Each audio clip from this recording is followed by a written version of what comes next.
네, 안녕하세요. 애널리스트 킴입니다. 오늘 네이버가 꽤 강하게 상승세가 나오고 있죠. 마이너스 6%에서 %까지 치고 올라간 모습 나타났습니다. 제가 어제 영상 찍어드렸던 거 잠깐 보고 이야기를 나눠보도록 하죠. LG 네이버 사옥 방문한다 그러잖아요. 그래서 네이버의 주가가 크게 튀어줄 가능성이 높습니다. 6월 8일이죠. 월요일입니다. 그러면 블랙 먼데이 이러면서 이 녀석의 주가가 크게 빠져줄 건데 젠슨황이 왔다 갔다 거기에 대한 결과가 기대된다. 이 기대감 분명히 있을 거거든요. 네이버가 아직까지 젠슨황이 묻어갖고 주가가 크게 날아가지 못했단 말이에요. 이번 상황에서 주가가 밀리고 나면 완전히 감사한 자리가 나오겠죠. 그래서 이번 제가 말씀드렸던 내용이 뭐예요? 네이버의 주가가 이번 블랙 먼데이로 개파락이 세게 나와주면 이거는 뭐예요? 매우 감사한 결과가 나올 겁니다 라고 어제 말씀드렸고 지금 현재 모습이 이렇습니다. 예측이 정확했다라는 뜻으로 봐야겠죠. 제가 이렇게 정확하게 예측을 할 수 있었던 이유가 뭡니까? 저는 큰 그림을 그릴 줄 알기 때문이죠. 오늘 제가 여러분께 큰 그림을 이야기해 드리도록 하겠습니다. 이거 굉장히 중요합니다. 이거 어디서도 얘기 안 해줄 거예요, 아마. 왜냐면 지식 채널 같은 데서는 큰 그림만 이야기하지 주식에 대한 이야기는 안 하잖아요. 그리고 주식 채널에서는 큰 그림에 대한 이야기를 안 하잖아요. 주식 이야기만 하지. 우리 채널에서는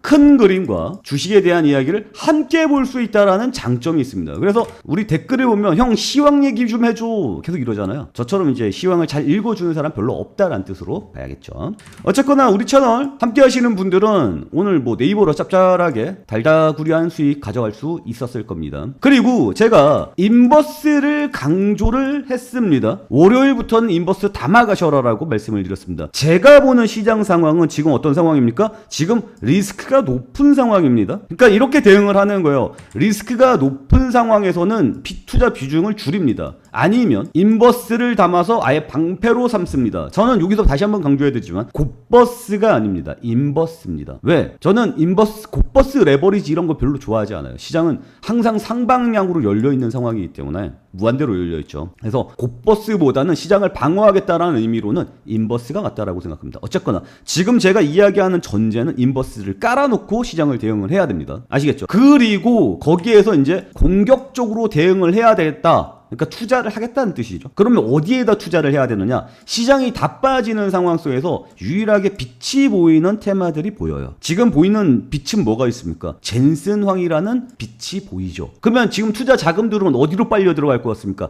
다 무너지고 있는 상황입니다. 그러면 어디로 도망가겠습니까? 젠슨황을 보고 쫓아갈 가능성이 높다라는 뜻이에요. 그래서 젠슨황이 월요일에 네이버 사옥에 들어간다 이야기가 나오면서 네이버의 주가가 반등해 줄 것이다 를 외쳤던 거고, 이 상황은 지속적으로 반복될 가능성이 높습니다. 그래서 우리는 여기서 반드시 알고 넘어가야 될 부분들이 있어요. 무엇입니까? 젠슨황의 큰 그림에 대한 그림을 반드시 알고 넘어가야 됩니다. 이런 것도 이제 지식 채널이죠.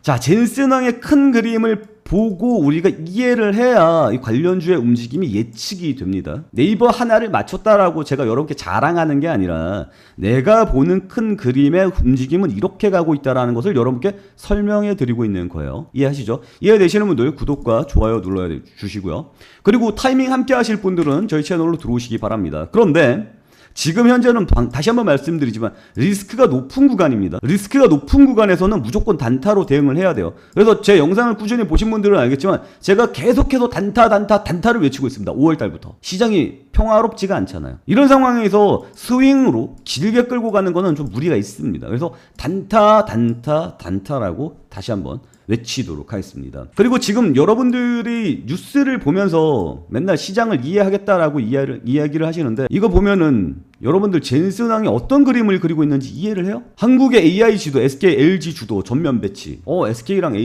네이버에 들어왔어. 네이버가 중요해? LG 갔어. LG가 중요해? 여러분들은 뭐 해요? 장님 코끼리 다리만 짓 하는 겁니다. 항상 큰 그림 그릴 줄 알아야 된다고 말씀을 드리죠. 자, 젠슨황은 제 영상 보신 분들은 이해를 하실 거예요. 뭐 하는 사람이에요? GPU 만들던 사람이죠. GPU 아도를 치다가 못 치겠으니까 다른 애들이 자체 개발 들어갔잖아. 빅테크 애들이. 그러니까 뭘로 넘어갔어요? DC로 갔죠. 데이터 센터. 내가 데이터 센터를 만들 거야. 설계도를 그릴 거야. 그러니까 너네들도 내가 만드는 데이터 센터처럼 만들도록 해. 그래서 데이터 센터의 표준을 제시하고 있습니다. 그래서 데이터 센터 안에 들어가는 서로 그래픽카드와 그래픽카드 간의 연결, 이걸 뭘랍니까? 광통신 한다. 그래서 광통신 관련주가 상승하고 있고 앞으로도 상승세 지속될 겁니다. 그리고 메인으로 가고자 하는 바가 뭡니까? 피지컬 AI죠. 그래서 데이터 센터에서 피지컬 AI까지를 이제 전체적인 큰 그림입니다. 여기에서 이제 중간에 피지컬 AI와 데이터 센터를 연결하는 요 6G 통신이 들어갈 수 있겠죠. 이게 큰 그림이에요. 여기서 이제 우리나라가 어떠한 지위를 차지하고 있느냐, 이 부분도 굉장히 중요합니다.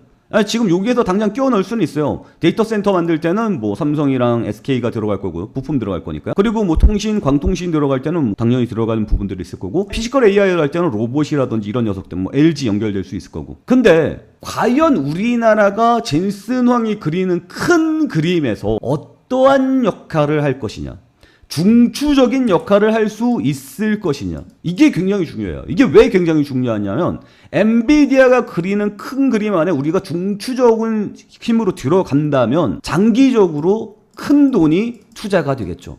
다시 얘기해서 우리나라 주식이 계속해서 성장이 가능한 뜻이다. 이해가요? 그러니까 단순하게 반도체 이번에 데이터 센터 짓는데 많이 들어간대 이래가지고 삼성 SK가 뛰니까 그거 쭉 팔아먹고 끝나는 상황이냐, 펄어비스로 따지자면 붉은 사막이 한번 나왔어, 한번 팔아먹고 끝나는 상황이냐, 아니면 뒤 이어서 계속해서 굵직굵직하게 들어올 수 있는 상황이냐, 그리고 그 투자 자금이 큰 상황이냐, 그리고 앞으로도 클 수 있는 상황이냐, 이걸 봐야 된다고요. 이해가 가요? 지금 젠슨 황이 그림은 이런 겁니다. 데이터 센터를 짓죠. 여기에 SK와 삼성이 들어가는 반도체가 비율이 얼마 됩니까? 70% 됩니다. 굉장히 중추적이죠. 이해가요? 굉장히 중추적입니다. 그래서 젠슨 황은 데이터 센터를 중심으로 그 위에 다른 것들을 자꾸 만들려고 하는 거거든요. 데이터 센터를 만들고 이 데이터 센터를 구성하는 생태계를 꾸립니다. 그게 뭐냐면 여기 나오는데 네모트론이라는 겁니다. 네모트론이라는 엔비디아가 만들어 놓는 AI 생태계가 있어요. 그 생태계 위에 우리나라 소버린 AI를 올리겠다라는 겁니다. 소버린 AI라는 것은 우리나라 사정에 맞는 우리나라 데이터로 우리나라 AI를 만드는 겁니다. 그러니까 우리나라 전용이라고 볼 수 있죠. 그리고 거기에서 현대가 만드는 AI가 있으면 현대 그룹의 특화되게끔 만드는 거예요. 전문 AI를 만들겠답니다. LG도 마찬가지죠. LG도 LG의 전문 AI. 네이버도 마찬가지입니다. 네이버 하이퍼 클러버? 그 하이퍼 클러버에 들어가는 AI를 뭐 위에 올리겠다고요? 네모트론 위에다 올리겠다는 겁니다. 엔비디아 데이터 센터 안에. 이해가요? 어쨌거나 데이터 센터를 만드는데 여기 안에 데이터 센터를 만드는 이 물리적인 건 우리나라가 일단 아도를 쳤어요. 그리고 이 안에 들어가는 네모트론이라는 AI, 이걸 이제 생태계화 시켜야 되는 거거든요. 그래서 다른 나라 AI 위에 생태계를 많이 올리고 있습니다. 거기에 지금 네이버가 들어가게 되는 거고 LG가 들어가게 되는 겁니다. LG의 엑시온이 들어가는 거고 네이버의 클로버가 들어가는 겁니다. 여기까지 이해되죠? 그럼 여기에서 크게 중추적인 건 아닐 거야. 하지만 이 이후에 오는 피지컬 AI 생각을 해보면 지금 LG로 넘어가면서 뭐 한다 그랬어요? 피지컬 AI 인프라 협력 확대, 이거거든요. 그러니까 엔비디아가 피지컬 AI로 넘어가는 이 안에 LG가 중추적인 역할을 할 수밖에 없어요. 거기에 현대차도 당연히 들어갈 수밖에 없죠. 로봇 관련해서. 그리고 이번에 시장 상황을 보면 시장이 지금 반응을 하고 있는 게 삼성과 SK 얘네들 뭐야? 데이터 센터 거기에 들어가는 거고, 네이버 뭐예요? 네이버가 지금 엔비디아의 네모트론 위에 하이퍼 클러버를 올리고 그 다음에 얘네들이 가지고 있는 사옥, 로봇 사옥 있죠? 거기에 엔비디아가 적극적으로 참여를 해서 이 피지컬 AI로 연결시키겠다라는 거 아닙니까? 삼성전기 여기 안에 들어가는 MLCC 지금 부각되고 있죠? 하드웨어적인 겁니다. LG전자, 엔비디아가 만드는 피지컬 AI의 핵심을 담당하게 되는 거죠. LG전자는 앞으로도 상승세가 계속해서 나와줄 가능성이 높습니다. 현대차, 엔비디아가 가지고 있는 무인 자동차 소프트웨어가 있어요. 그 소프트웨어를 올릴 것으로 예상이 되고 있습니다. 그리고 현대차는 자체 로봇도 가지고 있죠. 두산 로보틱스 이번에 깐부회당 2차 깐부회도 있죠. 거기에서 두산이 들어갔죠. 그래서 두산 로보틱스가 지금 들어오고 있습니다. 지금 뭡니까 시장 상황은? 시장 상황은 전부 이번 깐부 회동에 맞춰져 있다. 그리고 글로벌로 차지하는 중추적인 역할을 봤을 때 지금 이 데이터 센터 안에 들어가는 중추는 미국의 하이테크 기업들이 들어가는 거지만 아시아 태평양을 기준으로 봤을 때는 우리나라가 아시아 태평양 AI 허브가 된다. 요걸로 보는 겁니다. 구상을. 그래서 우리나라가 빠지면 엔비디아의 큰 그림이 그려질 수가 없는 상황으로 가는 거예요. 그래서 우리나라 괜히 그 엔비디아가 작년 에이펙 할 때 우리나라 26만 장 그래픽카드 준다라고 이야기했던 게 아닙니다. 우리나라가 좋아서 26만 장을 주겠다는 게 아니에요. 우리나라를 엔비디아 생태계의 중추로 키우기 위해서 발전시키기 위해서 씨앗을 뿌리는 겁니다. 그래서 지금 들어가는 게 뭡니까? 네이버랑 마치 힘 합쳐서 뭐 한다 그랬어요? 데이터 센터 짓는다 그랬죠. 이제 우리나라 데이터 센터 겁나 많이 지을 겁니다. 그리고 아시아의 허브가 될 가능성이 높겠죠. 이제 엔비디아뿐만 아니라 다른 테크 기업들의 투자도 겁나 들어올 겁니다. 우리나라 데이터 센터가 겁나 들어옵니다. 이게 장기적으로 보는 그림이에요. 그래서 지금 엔비디아의 이 큰 그림을 이해하지 못하면 얘네들을 이해를 못하는 겁니다. 그럼 얘네들은 어떤 상황입니까? 지금 시장 상황이 리스크가 올라가 있는 상황이니까 꽝 찍고 바닥에서 다시 한번 크게 올라갈 거예요. 근데 여기서 중요한 점이 있습니다. 뭡니까? 우리나라 기업이 재평가받는다는 거죠. 다시 한번 말씀드리지만 엔비디아는 우리나라에서만 큰 기업이 아닙니다. 글로벌로 가장 메인의 선두에 서 있는 기업이죠. 그럼 엔비디아가 우리나라를 중추로 삼았다는 뜻은 뭡니까? 외국인이 봤을 때 한국이 그동안 그저 그런 부품 기업들이었다면 지금은 아니라는 거죠. 위상이 올라가게 되는 거죠. 위상이 올라가게 되면 어떤 일이 발생합니까? 재평가가 일어나게 되고 재평가가 일어나면 지금 이렇게 미친 듯이 빠지고 있는 이 상황. 삼성전자 볼까? 삼성전자에서 외국인이 돈 좀 벌었다고 비중 빼고 있는 이 상황이 해소가 되는 겁니다. 삼성전자 역대 외국인 투자 비중이 가장 낮다라고 이야기하죠. SK하이닉스 마찬가지입니다. 외국인 계속 팔고 있죠. 비중 줄여나가는 겁니다. 왜? 자기네들 포트폴리오보다 높으니까 가치가. 그래서 팔고 나가는 거예요. 근데 뭐예요? 재평가가 될 거라고. 그러면 집 나갔던 외국인들이 들어오겠죠. LG전자 최근에 겁나 올랐죠? 외국인 어떻게 했어요? 겁나 열심히 팔고 있습니다. 근데 이게 재평가가 될 거라고. 이해가요? 그래서 엔비디아가 큰 그림을 그리는데 우리나라가 중치적인 역할을 한다라는 것 자체가 집 나갔던 외국인들이 다시 돌아올 수 있는 재평가의 기회가 된다라는 뜻으로 봐야 돼요. 그러면 우리는 지금 8,000P에서 제가 15,000P 이상 본다 그랬잖아요. 20,000P 이상도 바라볼 수 있게 되는 상황이 발생하겠죠. 왜? 우리가 전 세계 AI의 중추 허브가 될 거니까. 그리고 미국이 중추 허브가 될 거지만 아시아 태평양은 분명히 우리가 먹습니다. 이게 지금 이번 깐부 회동의 결과예요. 그리고 AI만 먹는 게 아닙니다. 데이터 센터만 있으면 뭐 하겠습니까? 결국은 피지컬 AI로 가야겠죠. 이 피지컬 AI 지금 중국이 휴머노이드 기술이 미친듯이 발전하고 있지 않습니까? 일본도 미친듯이 발전되어 있지 않습니까? 여기에 한국이 중추적으로 끼게 됩니다. 거기에 엔비디아가 뒤에서 밀게 되는 거죠. 그래서 오늘 로봇주들이 상승해주고 있는 겁니다. 기승전 결국은 로봇으로 가는 거예요. 그러면 이걸 다시 보면 이렇게 평가가 되는 겁니다.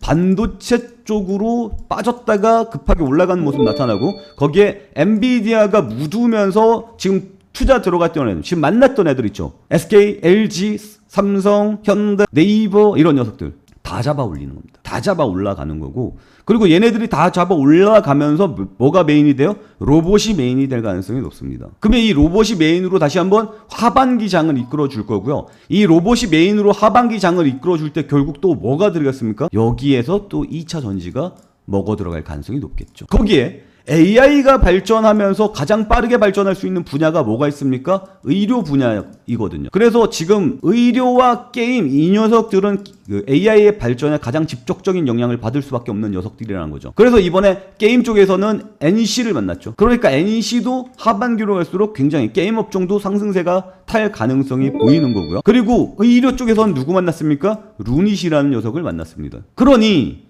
루닛의 주가는 지금 어떻게 될 것 같습니까? 윗골이 길게 빠지면서 결국 밀렸거든요? 재미없죠? 저는 루닛 주목하고 있습니다. 주목을 해야 되는 상황이에요, 지금. 이해가요? 지금 우리가 이렇게 돌아가는 이 큰 그림을 봤을 때 밑으로 바닥으로 떨어졌을 때 주워 먹어야 될 녀석들이 도대체 무슨 녀석들이 있는지가 명확하게 구분이 되는 거죠. 섹터별로 말이죠. 그 섹터별로 정리를 해서 여러분과 함께 공유를 할 겁니다. 저희 텔레그램방에서 따로 공유를 할지 아니면 영상에서 아예 오픈하고 저희 게시판에 올릴지는 좀 생각을 해봐야 될 것 같아요. 어쨌거나 지금은 우리는 적극적으로 대응을 할 수 있는 상황으로 보입니다. 빛이 보이거든요.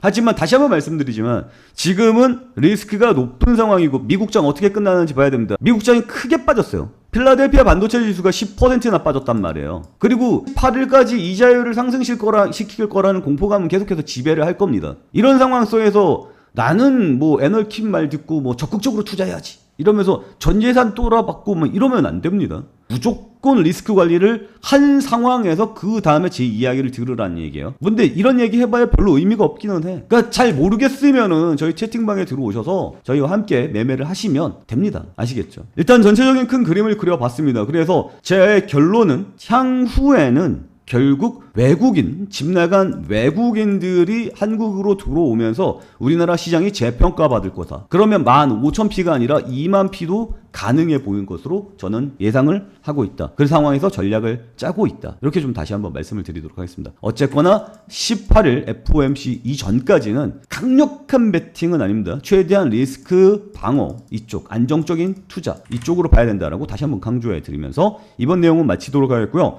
다음 시간에는 엔비디아의 사태, 지금 큰 그림만 봤잖아요. 이거 이제 네이버로 들어가서 네이버 전망은 어떻게, LG는 또 어떤 녀석들이 어떤 식으로 영향을 받을지, LG 그룹별로 이제 종목들을 한번 분석을 해봐야 될 거고요. 현대차, 두산, 볼 게 많죠? 얘네들 다 한번 훑어봐야 되는 시간 가질 겁니다. 그래서 하나하나 다 한번 살펴보도록 하죠. 자, 이번 시간은 여기서 마치도록 하겠습니다. 오늘도 시청해주셔서 감사합니다.